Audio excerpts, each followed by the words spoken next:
In this week's episode of the Sleeptrust podcast, I'm super happy to have Anna, No More Sleepless, in the podcast. Anna, and that's her Instagram handle, obviously. Anna is somebody like you and me who was faced with sleeping problems in the past. And I stumbled over Anna because I saw a couple of posts that were really touching, and she's trying to help people and is sharing her personal experience. And I thought that's just a super fit for Sleep Trust. So hello, Anna, and thanks for joining us on the Sleep Trust podcast. Hi, Michael. I'm so excited you're having me on, and I'm very glad we connected on Instagram. It's been great being in touch with you and seeing what you're doing as well. Thanks so much. So let's just get started by going deep into the water. Maybe you can share a little bit of your personal sleep story with us. Sure, happy to. So in general, I've never had serious sleep issues, but I wouldn't say I would naturally be a good sleeper. It would just be occasionally I had some trouble sleeping with something going on in my life, and it would be 2-3 days and then it would be fine again.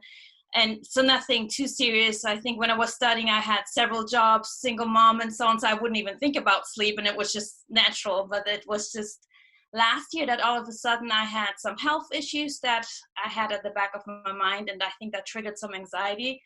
And it probably didn't help that I spent like nights just Googling on WebMD and so on, all symptoms. And it was pretty much suspicion for cancer, and I was just Googling everything. So I was just very occupied with that, and that triggered some insomnia. So it was the first month I barely slept, and I was just very anxious about that and just waiting for test results from the doctors and everything. And then even after test results came back and everything was cleared on that end, it was still something that was occupying me, and it just triggered, I think, insomnia. So I just had 6 months where I was barely sleeping. It started with 2-3 hours at night, and then it just went from there, and I was just very miserable and not feeling well, and went to doctors. So different doctors, tried all things on my own, did some research and so on, and just felt like I need to get back to normal sleep just for my own sake, for my family's sake, everyone around me. And I was just like, it's not working.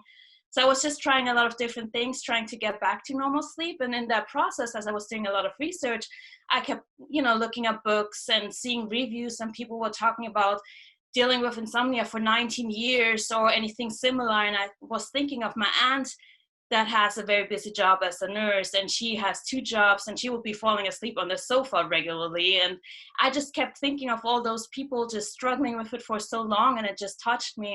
And that's how I started looking into that deeper, and then also got on Instagram and got my little podcast out, because I just thought it's just such an issue. And if you're not dealing with it yourself, I think you're not aware of how many people are actually dealing with sleep and struggling with it. And so I just hope people can somehow have some takeaways from my journey, learn from it, and then also just apply maybe some things and try and see what works for them. So it was a journey getting back to normal sleep again, and I'm happy I'm there, but just thinking of people that are struggling with that for years, it just aches my heart. And it's just epidemic too, right? So Yeah. in Germany alone, there are 44 million registered people with sleeping problems. In the US, I think there are over 90 million. So it's just massive. And I'm sure many of our listeners can relate to, only being able to sleep 2 to 3 hours like you did. So for me, it was only a period of, let's say, maybe 2 to 3 months. Going on for this, like half a year or even longer, that is just such a massive impact of one's life. So even if you only get 5 hours. So what was the hardest thing that you experienced in this time? It affected me in all sorts of ways. So it affected me work-wise. I had trouble focusing and concentrating on my work, and I work in finance with large number of deals and tickets, and it's a very stressful environment. So it's not necessarily slow paced that I can take my time. So there's the pressure of, performing and getting your numbers, but then also the afterthought, like I'm making hundreds and thousands of dollars decisions here over several millions a day. And if I have a bad day because I didn't sleep well, that doesn't work or fly. So there was that concern just about not being able to focus and concentrate the way I would like to. And honestly, during the time, I was far from my best than I usually am. I think it affected my family. I was just very emotional during that time, and it affected my health as well. So it started with 2 months where I was just really struggling with sleep. And then After 2 months, it got a little bit better. So I was excited about the first night with 4 hours of sleep. But then I guess I had some setbacks where it affected my health to a degree where I would get constantly like a cold, a sore throat. And then it went to a UTI, a urinary tract infection. And then it went back to a sore throat. And I was just like in and out of doctors. And I think in that 6 months, I've had more UTIs than I had in my whole entire life. And now since I'm sleeping better, everything's back to normal. I haven't had any, colds, no health issues or anything. So it just shows how it can affect your immune system. And, seeing the doctors for them, it's like, well, take some antibiotics and so on. And if it would have been just, your standard Western medicine, I would have just been between sleeping pills and antibiotics and antidepressants and anti-anxiety medicine. It would have just been a wild cocktail for 6 months. I was just trying to find some alternatives. And I'm especially a person who likes to get to the source of things instead of just covering up symptoms. And I just knew it's not right that I'm dealing with those UTIs and colds constantly, and it never was an issue before, that it would just be, one thing after the other. So I linked it clearly to the lack of sleep and it just affecting my health. And then of course, when you had your first night of 4 hours or so of sleep, and then I have a UTI and I'm up at night on the bathroom again and so on.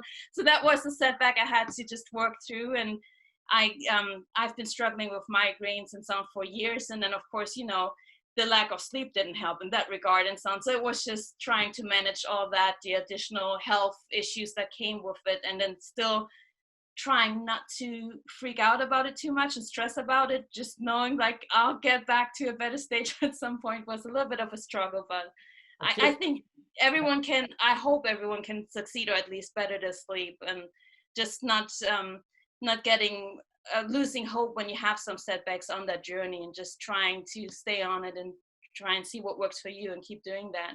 I think that's a very important point, to just keep the faith that you can get there. You might not know how you'll get there, but and have to believe that you'll get there in the end. And I think it was, after you said all of this about health, which is absolutely true, I think it was Matthew Walker in his book, Why We Sleep.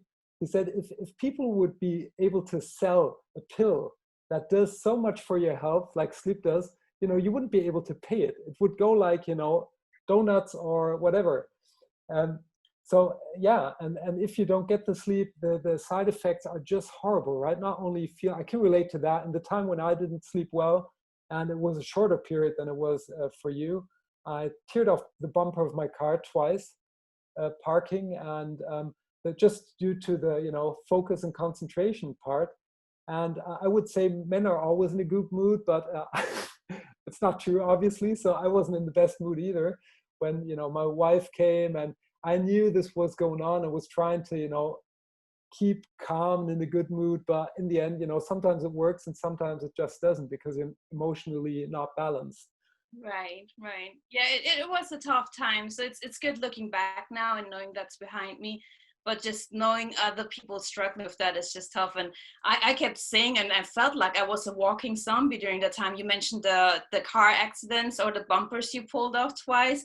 I was on the road with my son, driving him to school, and just felt like it's not safe. And just the thought of, people being on the roads, drowsy, sleep deprived and anything, and, attributing to accidents and so on. It's a very scary issue. So I think it's a very important topic, and unfortunately it seems like you have two sides. You have the side that feels like, oh, sleep is not that important, it's an afterthought, it's more about the hustle, culture and work and produce, and students just, cranking out all-nighters and so on. And then you have the others that are experiencing maybe something similar and then realize like, no, it is significant. Yeah. So in your journey, you mentioned that you saw doctors, obviously. So how helpful was that, or what was kind of the direction that they were giving you?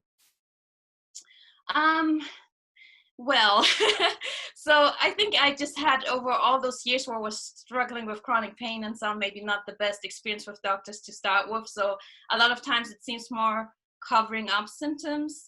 So with the doctors, I did see a therapist for the 6 months throughout, and her approach was, well, if you're feeling physically better, I'm sure you'll also feel mentally better, which I agree and understand, but it was just not necessarily that helpful for me, because she realized I did a lot of research and I knew, I'll look after my health and what is working for me. So I didn't get too much out of it in terms of me personally, but that might be different for everyone else. And I'm also a person, I should have probably at some point spoken up or found somebody else where I feel like it's more helpful. But then I'm like, I told you my story. I should open my heart. I don't feel like, searching again for somebody else. So it is both ways. Then I did just see my primary doctor and then got second and third opinions. I got, as I said, sleeping pills prescribed. I was offered antidepressants and anti-anxiety medication that I declined because I had tried it in the past and I just don't like the way it feels. And a lot of times it's also try and error to find a level that works for you. So I just didn't want to go that round. And I haven't had good experience with sleeping pills in general, just because I feel like I don't wake up refreshed. And I tried it for 2 or 3 nights and I would still wake up at night and still lay up. And I was like, well, I'm just feeling as groggy in the morning as I would without sleeping pills. So I just didn't see the benefit for me taking it in a long run. And then I just did see some doctors on my personal side. I used to go to chiropractor throughout in the past occasionally. So then I went back throughout those 6 months and saw a chiropractor. I did focus on my health and make it my priority. So I did see a massage therapist once a week just to help with, back pain issues and the migraines and so on, because I just felt like if I'm feeling better overall, at some point, the sum of I don't know how many little things I'm doing will at some point result in better sleep. So for me, I felt like maybe if I had found a doctor that would have more had an approach that works for me, a little bit more alternative than just, prescribing some pills, it would have maybe been a different story. But for me personally, I just didn't get the most out of the doctors I was seeing, other than maybe the chiropractor and the massage therapist. Yeah, I hear that a lot. And I think partly it's to be fair to the doctors, partly I think it's just because they don't have enough time, because it would be too costly. And they kind of, get their patients in, try to cover, I think you used the word symptoms too a couple of times. So try to cover the symptoms, which you can do with the sleeping pill. And I think they're often not even really aware of the side effects that sleeping pills have, that you don't kind of get that sleep, that refreshing sleep. It kind of seduces your brain and you'll fall asleep, but you won't even get much more sleep, at least on average. That can be different from person to person. And also, they make addictive. If you take them in the long haul, then you're going to have a hard time, even though you might not feel refreshed at all, but it might even be hard to get off of them, because then you're going to have even bigger sleeping problems. So it's kind of, you really have to watch, I think, that you don't get into vicious cycles. So I'm happy to hear that you really tested a lot. And I think the trial and error thing for, if people come to me and ask me, it's often like, what can I do now? The one thing, and there is no such one thing. Obviously, you have to test a couple of things, and you can sort out a lot depending on where you're standing right now and what your personal preferences are and what you're doing. Are you already doing something for your body, for your nutrition, for your mind, whatever, or what's keeping you from falling asleep? But there's not this magic pill, like, you have to really test things. You have to see if they work, and you have to be a little bit patient. That's the thing that I could hear out with you too. You must have had a lot of patience. So maybe share a little bit about what does it take to be, patient when it goes through this trial and error phase for you? It takes a lot, because as I said, you'll have setbacks, and maybe you'll have a night where you sleep better, and then the next nights you just wake up and you lay up in bed again. So it takes a lot, just in terms of patience and trusting the process, and keep trying and not giving up, or just getting to a mindset of, well, I can't sleep, or I have insomnia and that's it, and then just give up in yourself and the process. So it takes a lot trying to be patient. I think I have 2 kids, so that has been a early school on being patient. And yeah, I think it was just not losing the hope, because I knew I need to get back to better sleep. I can't stay in that state, and even if it gets better to, let's say, 4 or 5 hours of sleep a night, I knew that wouldn't be enough for me to thrive and be able to do what I do throughout the day in a manner where I feel like I'm doing it well. So I think that takes a lot, and then just, as I said, not giving up hope. And um, as you said, in terms of trial and error, it's not just trying something or trying that one thing. Oh, I heard, the light exposure, blue light. I'll get some blue light blocking glasses. I'll turn my electronics off at, Yeah. 2 hours before sleep, and then I should be sleeping better. And you Done. try 2 Yeah. nights, and then it's like, oh, it didn't work, and then you give up. Sometimes it just takes some time, especially when you're dealing with insomnia for an extended time period. It's not a lot of times, I think, that one thing that will make a change.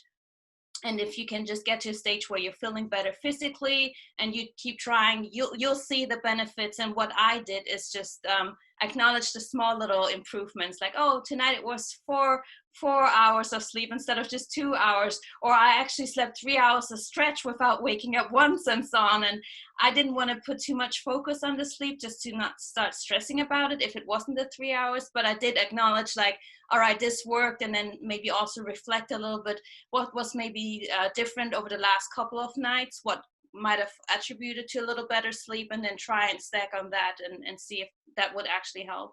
That's a so great tip. So all of you out there, best write that down, what Anna just shared with us. So don't put too much attention on the fallbacks and drawbacks that you'll have, but give a lot of celebration to your little wins. That makes a tremendous difference. And I will also ask you another question, Anna, because it's part of my coaching. First week, it's about the mindset. And I believe, and everybody that I work with, I get them there because otherwise I wouldn't work with them, that you need to have a good, deep purpose to follow through. So I know you've got kids, you just shared that with us, and you might be religious. I'm don't know that, but did you have a deep purpose to let you follow through and keep that faith up? Or Yeah, it was certainly my kids and just life in general, because I felt like if I'm not sleeping well, it affects me and my life in so many different areas. And as I said, like, just the thought of driving my kids to school, being sleep deprived, was very scary to me, because I just felt like anything could happen. I'm not focused. I'm not there the way I am. And they used to know that is always patient and in a cheery, happy mood and so on, but I might wake up and I'm rather grumpy and I'm just struggling making it through the day. So that was a big why for me. And then just seeing how it affects so many different areas in my life, my personal life, the relationship with my kids, the relationship with my husband, who was not sleeping very well during that time as well, because I'm tossing and turning next to him, and then just how it could affect my work and all that. That was just a clear understanding for me, that just not sleeping well has just this triple effect throughout my whole entire life. So I had a strong why in that regard, that I need to find a way to get better sleep again. that's even just talking to it's so fascinating, because you could throw out 3 deep whys just like that. That's not something that is very common. So that's very important to know. I'm doing it for my kids. I want to be responsible. I want them, I want to have a better relationship again, because I want to be in a good mood. For my husband, for my loving relationship, for my job, there's a career that I want to do, and I want to, have a good work, want my, everybody to know that, and to be able to rely on that. So you've got, just throughout, just like this, it's easy as that, 3 very big, deep whys, and super fascinating. Anna, one thing, I don't want to forget this one, because I think I hope it's a good question. So what was the craziest thing? Because I know everybody goes through the trial and error, goes through all kinds of stuff that he or she tries. So what was the craziest thing that you actually tried to find back to good sleep? Oh, so yeah, my Google and Amazon searches did include how to get better sleep. So I did find some crazy things. So I'll share maybe 2, and I don't know how crazy one is and the other. So there's actually on Amazon, I found some foot pads that are labeled as detoxing foot pads. And apparently a lot of reviewers claim that it helps them sleep better and they had the greatest sleep. So I ordered them. I actually went through 2 packs. I don't know if it helped me sleep better, if there was maybe some placebo or whatever, but you'll stick them on your foot and they have different scents like lavender and so on. And in the morning, it's just like a gooey mess that's sticking on your foot. So it was not very pleasant, somehow hobbling to the bathroom trying to get those foot pads off. So that was quite interesting. So you I don't know. actually glue them to your feet, or how You does that work? stick them on your foot, and then apparently it pulls out those toxins in your body, and then it just, from a dry pad, turns into this gooey mess in the morning. So I don't know if I really believed in it. I was just like, at a point, I was very desperate to try anything. So that was probably one of those. I haven't used them since, just because it was not very comfortable peeling it up in the morning and then cleaning off that mess. And then another thing I tried, I don't know if you've heard of grounding earthing. No. Okay, that so there's some research behind it, but I'll not go into all that. It's just the belief that connecting with the earth can lead to decreased inflammation in your body, and also just I guess better sleep, less inflammation, less stress, and so on, just connecting with your bare feet on the ground. So Yeah. when I was going through that, it was fall, winter, messy weather, and I was trying to run around barefoot in the backyard in the rain and so on. So I don't know how much it helped with my sleep, but I have to say, so I had a car accident when I was younger that, you know, led to the back pain and the migraines and so on. So I have some osteoarthritis in my collarbone and in my feet and so on. And I have to say, it helps me in that regard, that normally when I roll my shoulders or move my feet, there's a lot of cracking and everything. So it helps in that regard. So I don't know how much is to it. Everybody who's interested, do your own research. But that was definitely a little bit out there where I read about it first. I was like, well, apparently there's the belief about electrons changing or exchanging between the earth and yourself and so. A little, yeah. I don't want to call it crazy, but it's just sometimes, I guess, trying it, and it might be just the mindset, the placebo. If you believe that something will help, it might help, but yeah. And first off, the placebo effect is a super powerful effect. And I always try to bring that out, because many people just think, okay, it's a placebo, it doesn't work. But actually, the placebo is a powerful thing that just says mind over matter, essentially. So it doesn't mean that it doesn't help you. It just doesn't mean, it just means that you're helping yourself. And if you have something that helps you to believe in yourself, this has an impact on our bodies. So there's a good book out there from Dr. Joe Dispenza. It's called You Are the Placebo. And he really lays it out scientifically. It has an impact on our genes. So even if we're genetically wired to be, you know, kind of wired for certain diseases, it doesn't have to be triggered. And our mind kind of is responsible for a certain cocktail of hormones and other substances in our body to a certain degree, like our circumstances are. And if you get that right, then your likelihood of staying healthy or getting healthy again are so much higher. So it doesn't really matter if it works or not. And the second thing that I will say to crazy stuff is, we believe that we know everything, but if you dig into quantum physics, you realize that there's a wide range of science that we don't know anything about.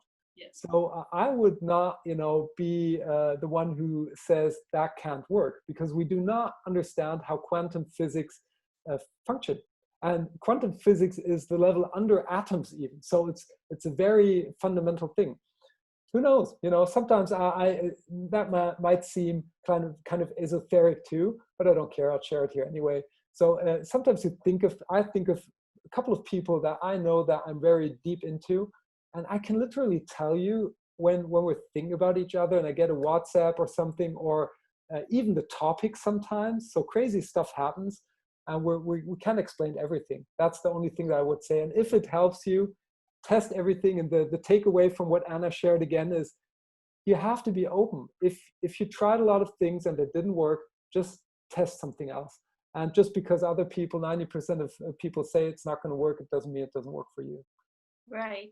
And just if I might add, in regards to mind over matter, you see that with a lot of athletes that they will actually visualize, Michael Phelps, when he's swimming, he would visualize his lanes, how he's going back and forward and how he's changing each lane and everything. Or I actually read about a study where they had a team of basketball players, and one team would be training, the other one was just visualizing how they're training and scoring their goals and everything, and the other team was not doing anything.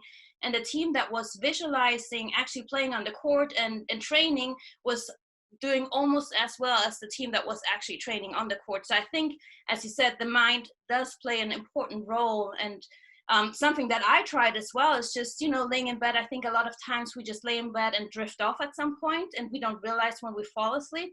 And what I started is I'll lay in bed and I like to listen to podcasts or something calming, an audiobook. And then I would just visualize me actually falling asleep, starting to feel drowsy, slowing down my breath, breathing deeper and so on. And I would just visualize falling asleep. And then, most times I'll fall asleep at some point. And it helped me fall asleep faster than just, laying there tossing, turning, especially not looking at the watch at the clock, what time is it now and so on. So as you said, I think we don't know everything and how things can affect our body. And I think we're seeing more and more research about how the mind can actually affect everything. And I truly believe about the connection of body, mind, and soul, and how everything plays together. And sleep just has a crucial role in that as well. If you're not sleeping well, then you're not mentally feeling your best, you're not physically feeling the best, and your soul is probably not feeling the best. And just vice versa, if you're sleeping well, you can perform physically better, you're feeling mentally better and so on. So it's just so crucial in general. So yeah.